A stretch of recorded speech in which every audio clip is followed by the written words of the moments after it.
All right, let's talk about a real game changer in medicine. I mean, an antibiotic so powerful, it completely rewrote the rules for fighting one of humanity's oldest enemies. We're talking about rifampin. And that's really the core question, isn't it? This wasn't some tiny, incremental improvement. It was a massive leap forward. Getting to the bottom of this is key to understanding why rifampin is such a big deal in modern medicine. So let's kind of set the stage here. For literally centuries, tuberculosis, or TB, was this slow, grinding, relentless killer.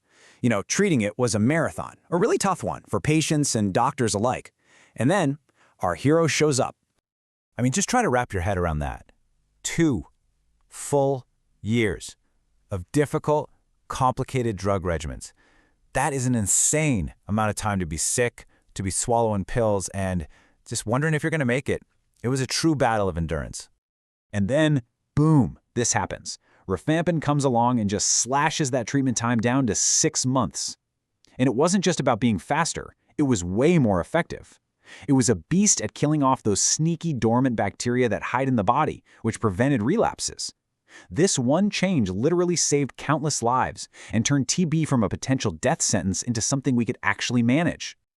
So the big question is, how does one drug pull off a miracle like that? Well, it all comes down to its brilliant, super specific way of attacking. Think of it like a molecular special ops mission.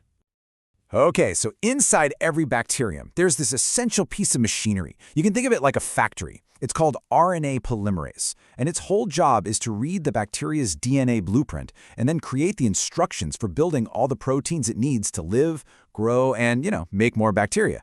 If that factory shuts down, the bacterium is basically dead in the water. So here's rifampin's genius strategy. It goes in, finds that bacterial factory, and latches on tight to a really critical component. It's like throwing a giant wrench right into the gears. It physically jams the assembly line so the factory can't send out its protein instructions anymore. No instructions, no proteins, and the bacterium is shut down. For good. Now here's the absolutely crucial part. Our own cells have these factories too, but they're built just a little bit differently. And this is where rifampin is so clever. It's a master of what we call selective toxicity. It's designed to bind with incredible force to the bacterial factory, but it almost completely ignores our human version. And that's the secret sauce. That's why it's so lethal to bacteria while being safe for us. And while it got famous for taking down TB, rifampin skills are needed on a lot of other battlefields too. This thing is definitely not a one-hit wonder. It's a versatile weapon we use against a whole range of serious infections. It's a crucial part of the drug cocktail for leprosy. We use it to stop the spread of meningococcal meningitis among people who've been exposed, and because it's so good at getting deep into our tissues, it's used with other drugs to fight those really stubborn infections you can get on things like prosthetic joints or heart valves. But look, no drug is perfect, right? And our hero is no exception.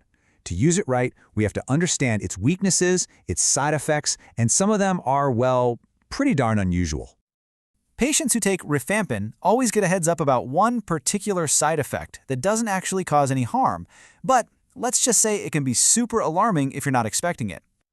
Yeah, you heard that right. The drug itself and its byproducts have this distinct reddish-orange color, and your body gets rid of it through your fluids. So that means a patient's urine, their sweat, saliva, even their tears can turn this really striking color. Again, it's harmless, but it's famous for permanently staining soft contact lenses orange. Okay, but what's much more serious is how rifampin messes with other medications.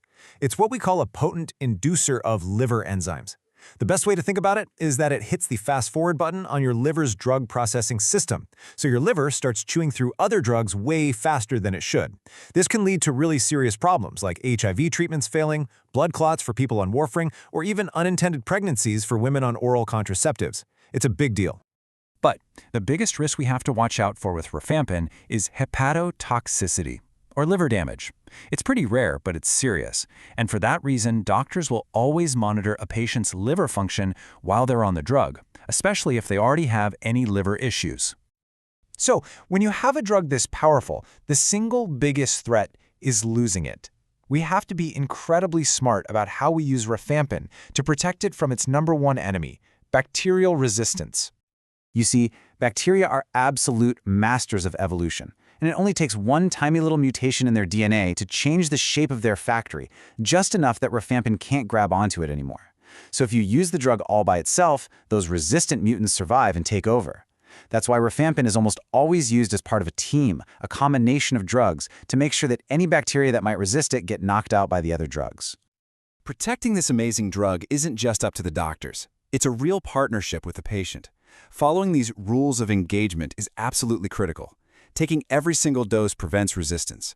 Taking it on an empty stomach makes sure it works at full strength. And of course, being aware of the side effects and drug interactions is key to staying safe. The story of rifampin shows us the incredible, world-changing impact a single superhero drug can have. But it's also a powerful reminder that our fight against infectious disease is a constant arms race.